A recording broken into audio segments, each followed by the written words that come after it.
నారాయణ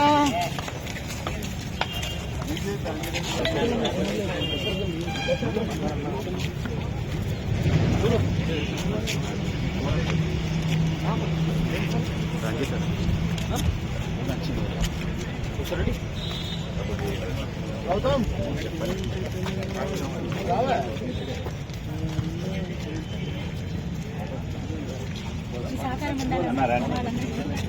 అన్నారా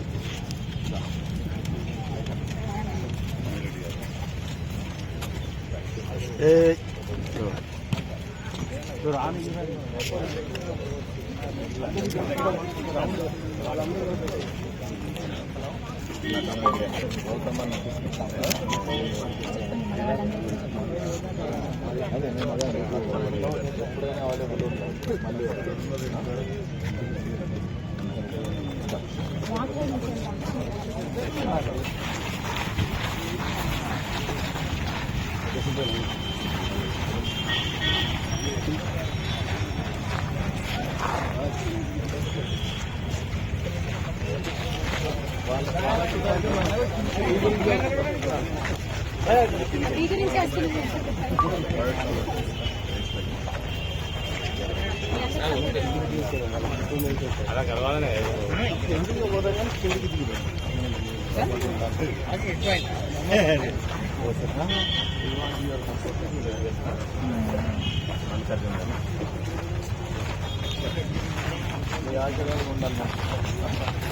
సీను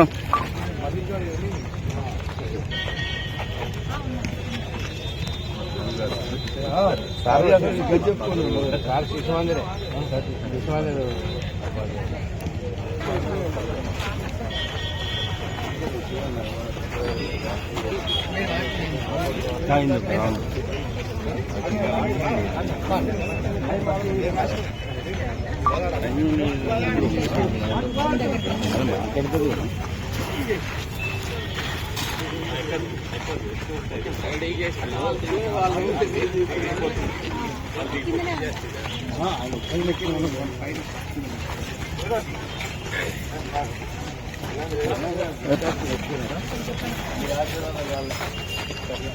జయ శ్రీ జయ శ్రీ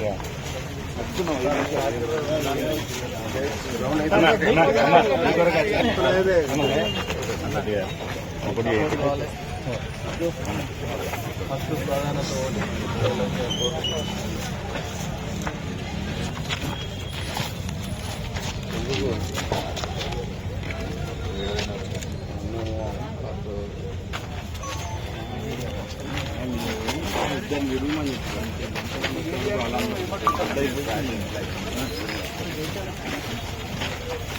అన్నా ఇట్రా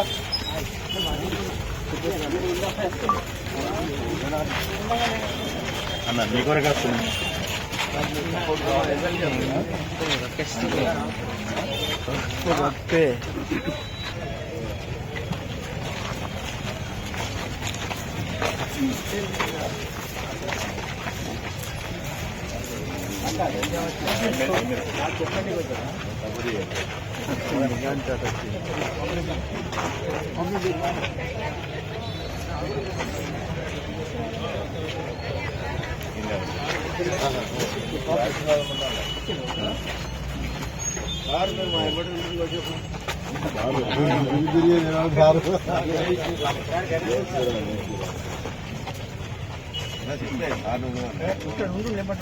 సపోర్ట్ చేయండి ఉంటుంది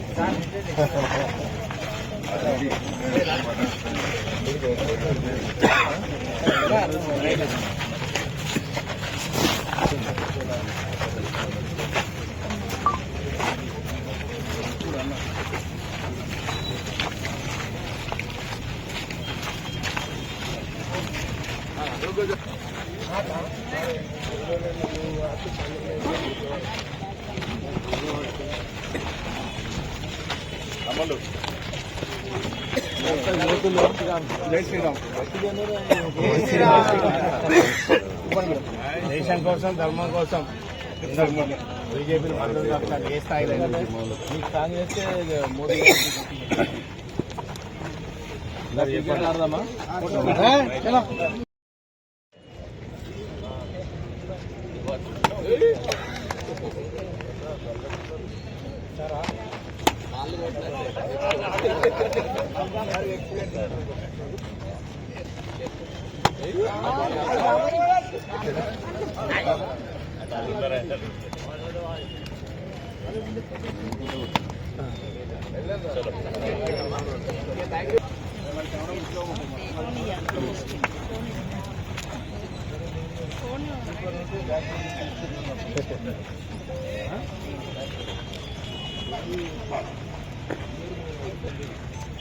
క్యాప్టెన్ ఉన్నప్పుడు కంటిన్యూ ఉన్నది.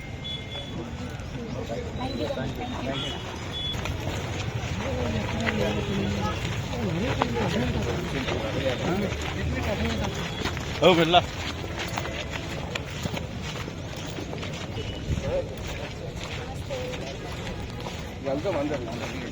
నమస్తే తమ్ముళ్ళు. ఎవరైతే అభ్యర్థి నిలబెట్టిలో మన అంజిరెడ్డి గారిని సోదరి మన మీరందరూ దయచేసి మా అభ్యర్థికి ఓటేసి మొత్తము ఈ యొక్క కాన్స్టిట్యున్సీలోనే ఈ జగిత్యాల జిల్లా అతిపెద్ద మెజార్టీ ఇవ్వాలని మనస్ఫూర్తిగా కోరుకుంటున్నా. మీ అందరికీ ధన్యవాదాలు.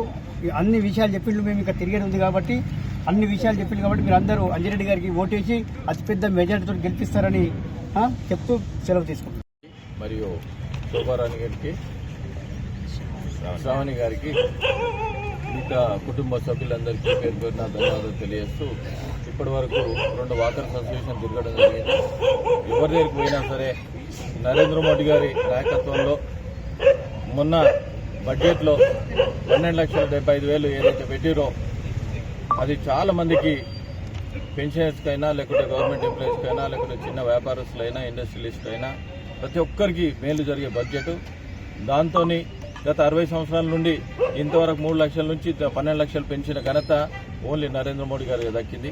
రాబోయే రోజుల్లో వీళ్ళందరికీ ఎవరికైతే ఈ ఎంప్లాయీస్ వీళ్ళందరూ ఉన్నారో, చిన్న వ్యాపారస్తులు ఉన్నారో, అడ్వకేట్స్ అయినా, డాక్టర్స్కైనా, ఇంజనీర్స్కైనా, మిగతా మేధావులందరూ ప్రతి ఒక్కరికి 5 లక్షల నుంచి 15 లక్షల దాకా ఓడి ఫెసిలిటీ కూడా ఇప్పిద్దామని ప్రపోజల్ ఒకటి ఉంది.